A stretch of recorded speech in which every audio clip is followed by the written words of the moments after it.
Trump's abrupt exit from a press conference has people talking significant health concerns. I want you to see it. I want you to judge for yourself. Here it is. It's a good feeling. You know, when we first came to office, this country was really in trouble. And now we're rich as hell, and we're doing amazing things, and we really are. We're the hottest country in the world, and I like that. Thank you very much, everybody. Thank you.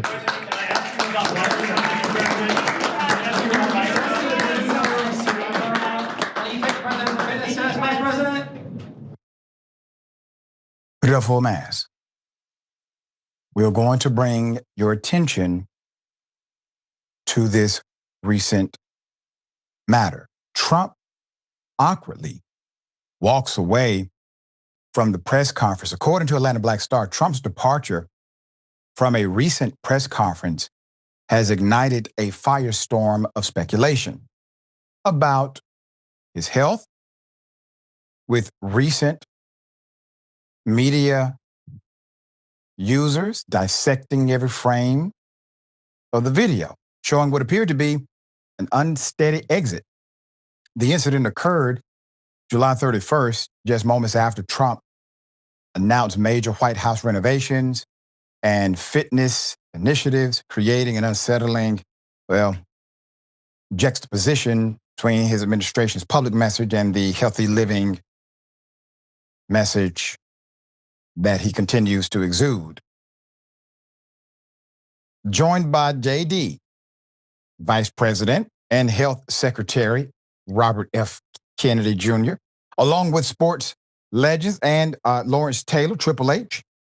Trump appeared energetic as he declared his commitment to build, quote, a nation of strong, proud, and unstoppable young Americans.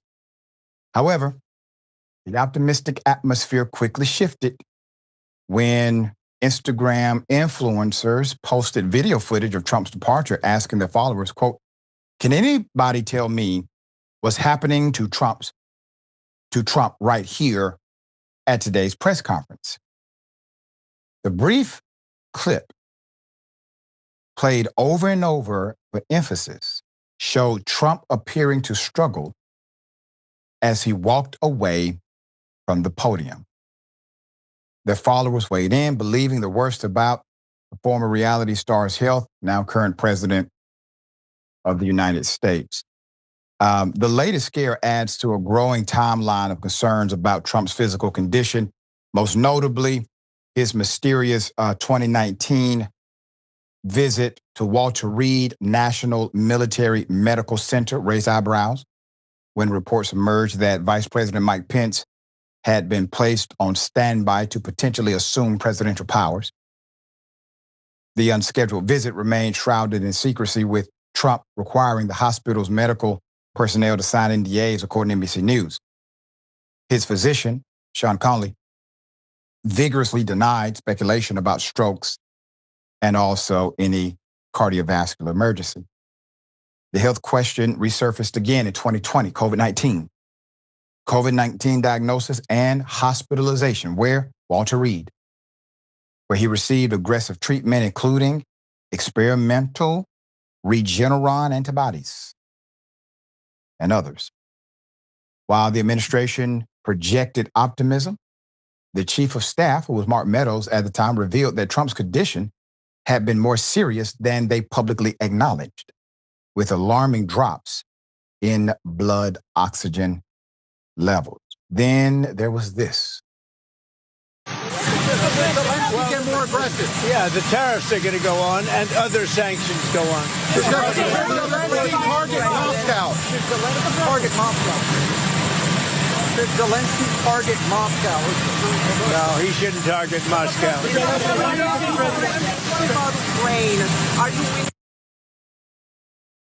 Put it up.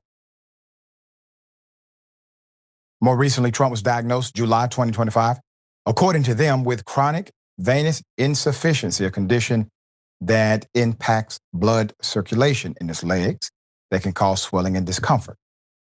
White House Press Secretary Leavitt addressed concerns about Trump's noticeably swollen ankles during a recent public appearance, emphasizing that the condition is benign and common among adults over 70. Trump is the oldest president to ever be inaugurated in the office's 289-year history. Continues to make appearances. Ongoing questions persist regarding his physical fitness and ability to meet the rigorous demands of the presidency. Isn't it ironic that with all of these things that have been happening for many, many years connected to Trump and the presidency, that he somehow avoids the Biden narrative that said, maybe you're just too old for the job. Maybe that's it. Or perhaps, maybe some of these really extreme policies, you taking a jet from a foreign nation, maybe these things are signals of cognitive decline.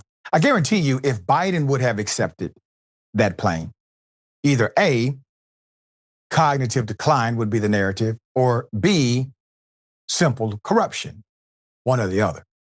But somehow, from these diehard loyalists, known as MAGA, they were willing to forgive the plane.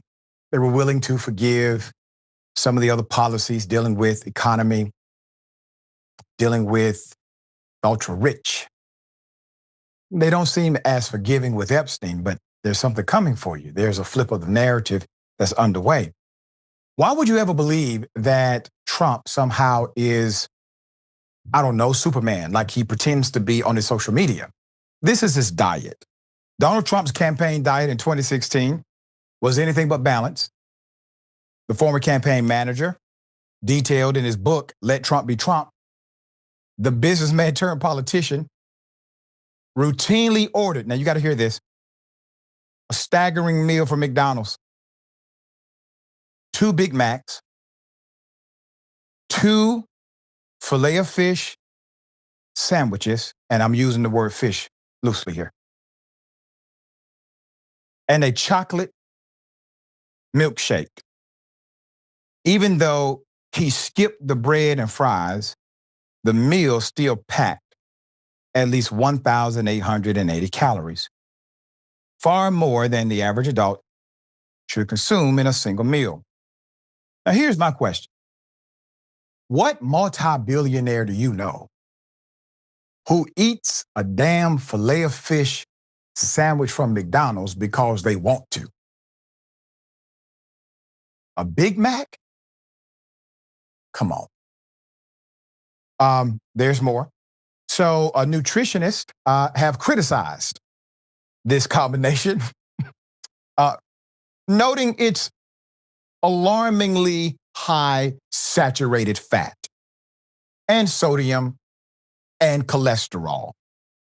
The Filet-O-Fish sandwiches alone contribute nearly 40 grams of fat, while the Big Macs add a hefty dose of processed ingredients and salt, all on top of a sugar-laden milkshake. While Trump may have been seen skipping the bread as a way to lighten the load, the meal remained a nutritional minefield. So interestingly, Trump's fast food preferences weren't just about convenience. They were tied to a deeper concern. His fear of being poisoned reportedly influenced his diet, as he believed fast food offered consistency and safety through standardized preparation. This preference extended into his presidency, where he once asked White House staff to replicate McDonald's burgers. However, no amount of replication could erase the unhealthiness of his campaign trail staple. Now, so we have paranoia. So much so he believes he's going to be poisoned by somebody, so he has to order from McDonald's as if that's not poison. You also have an extreme adverse relationship with law and constitution. You don't give a damn about either. You made promises on the campaign. You have kept none of them. And for some reason, this individual is still a viable political candidate or political champion. It doesn't make sense. He's not even viable in his ability to serve in the office.